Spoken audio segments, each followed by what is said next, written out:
Sinasabi nyo na maka-Pilipino kayo. 'Di ba? Sinasabi nyo na para kayo sa bayan. Meron bang para sa bayan na hindi nasasaktan sa tuwing itong ating mga kapwa Pilipino ay naghihirap? May buhay ng nasawi. Na, okay lang sa inyo yon? Grabe.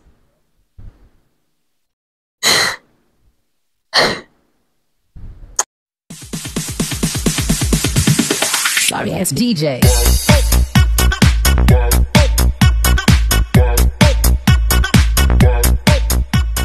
Grabe talaga, napakawalang awa, napakawalang puso. So sabi dito guys sa balita, 3 Zambales fishers killed as ship rams boat of Pangasinan. Nakakalungkot to na balita guys at unexpected, grabe. So, condolence ho sa mga pamilyang may mga fisherman na nasawi. Alam naman natin kung sino yung gumawa dito. At i-deny ito kung sino man yung gumawa nito. So, ganito kasi guys. Kahapon nito ng madaling araw, lumabas tong balitang to, tapos kagabi lang, pumutok. So ngayon, dahil nalita ko sa balita, hayaan nyo kung mag-express ng aking sama ng loob. Diba kasi yung number 1 advocacy natin guys, diba ipaglaban lang naman ng atin. Kumbaga tayo ang nagiging boses. Pero bakit kailangang humantong sa ganitong eksena? So guys, uulitin ko yung gumawa nito, especially doon sa West Philippine Sea, kilalado na natin. At alam ko na i-deny nila ito. Kagaya ng pag-deny nila sa pagsira nila sa coral reefs na ginagawa nilang pang-reclamation. So, mahirap din naman, kasi mahirap magbentang, ay unidentified pa sa ngayon yung barkong, 'di ba? Tumama, nagpatama, sumagi, nag-aksidente sa mga fisherman natin, pero justice will be served. Antayin lang natin yung pagkakataong ngayon. Anyway, ito, 3 fishermen from the town of Subic in Zambales died when another was injured when their fishing boat was rammed by still unidentified vessel some 180 miles, 289 kilometers from the Barangay Cato in Infanta town of Pangasinan early on Monday, authorities. So, the fishing boat, FB Derail, was at rest amid seas while 14 fishermen on the board were preparing to send out its smaller service boats to catch fish when a passing ship got dangerously near them before slamming into their vessel, according to the Cato Village Chief Napoleon Dumalanta, quoting survivor. So, meron hong 14 mangingisda. 3 namatay, 11 ho ang survivor. So, imposible din po para sa akin na sa 11 survivor na to, imposible diba na hindi nila ma-identified, hindi nila makilala itong barkong bumangga sa kanila. Pero sabi kasi sa article na to, gabi nangyari. At yung ilaw, patay. So, di ba guys, kapag gabi nangyari, imposible naman na hindi nila mamukaan yung barko. Kasi nga, di ba may ilaw yung, yung crew, di ba may ilaw yung barko. Pero, not unless na pinatay yung ilaw, talagang hindi sila makikilala. So, ito ngayon sinasabi ko, malinis ang kanilang pagkakagawa. Ito nga guys, yung picture ng mga inahong, mga inahong patay. Yan kita nyo, nakikita nyo yung picture na yan. Yan grabe. Napakawalang puso. Hindi ko talaga ma-carried away. Bakit? Ay, nako.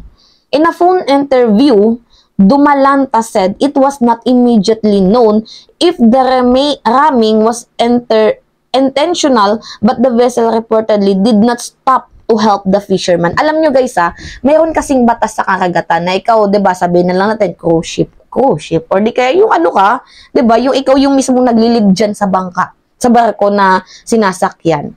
Crew, 'di ba may yan may batas na man overboard, sabi yan ni Takeru Miyamoto kasi napanood ko sa kanyang kanyang live. Man overboard yung tawag doon na once na ikaw, 'di ba, ikaw yung naglalayag diyan, tapos mayroon kang nakitang mga palutang-lutang diyan na tao. So, immediately yung gagawin mo diyan is tutulungan mo kasi nasa batas yan ng karagatan. Pero ang nangyari, hindi nila tinulungan, bagkus sinagasaan pa. 'Di ba? Sila na nga tong nakabangga, sila pa tong hindi tumulong. Imagine, napaka-hipokrito. 'Di ba? Napaka-gago.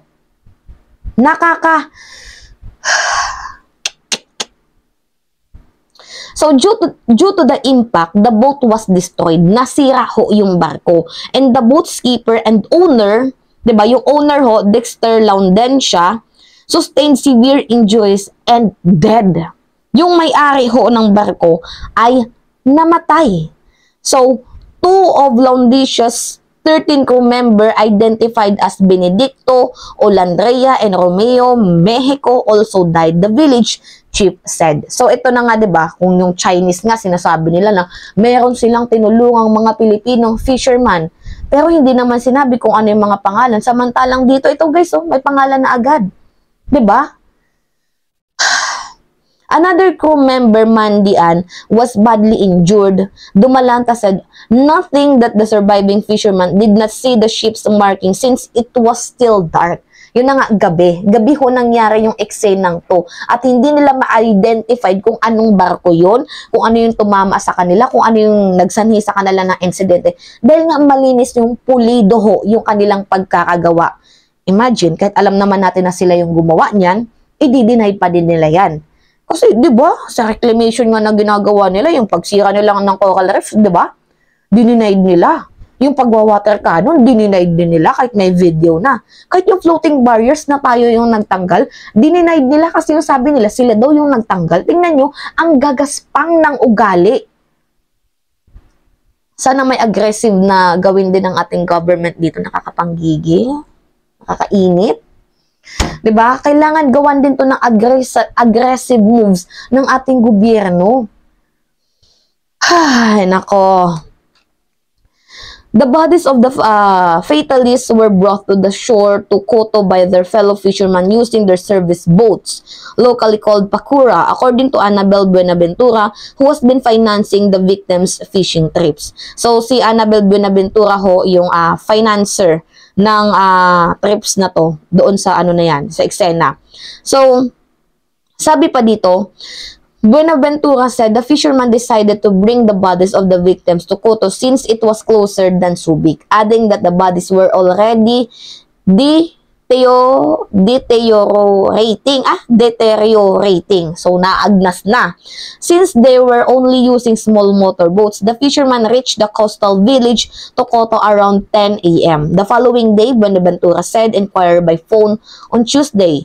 So, she said, the survivors were still in Fanta and were waiting for help to bring bodies back home to Subic. So, the victim families are hoping that the Marcos and the Philippine Coast Guard will help in identifying earring vessel that left them as they struggle to survive at the sea.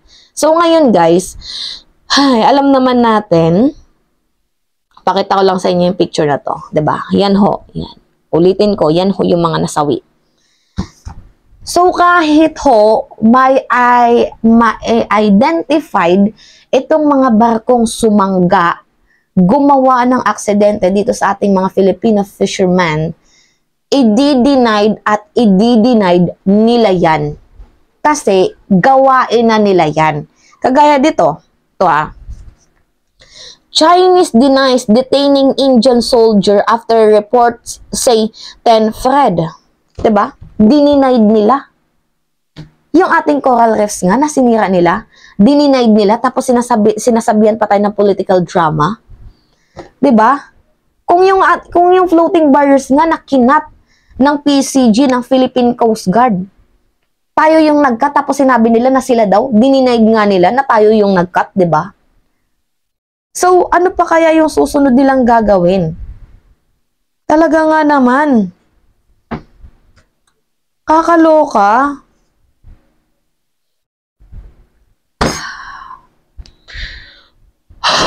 Grabe, makakapang-init, nakakapagkulo ng dugo. Tapos Robin Padilla, hanggang ngayon, pro-China ka pa rin? Yung mga pro-China senador dyan, okay lang sa inyo na merong namamatay na kapwa Pilipino nyo tapos doon kayo kumakampi sa kabilang kubon? Ha? Nasisikmura nyo ba, Robin Padilla at yung mga kasamahang mong pro-DDS na merong mga namamatay na kapwa nyo Pilipino sa ating bayan? Tapos, ang simpatsya nyo sa kabila, natatanggap at nasisikmura nyo yun? Ha? Nasisikmura nyo yun? Grabe. Sinasabi nyo na makapilipino kayo. 'Di ba? Sinasabi nyo na para kayo sa bayan. Meron bang para sa bayan na hindi nasasaktan sa tuwing itong ating mga kapwa Pilipino ay naghihirap? May buhay ng nasawi.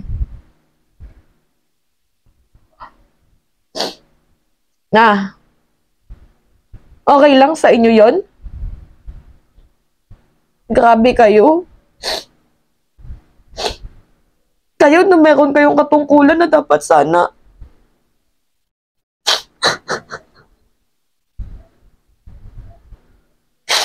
Grabe.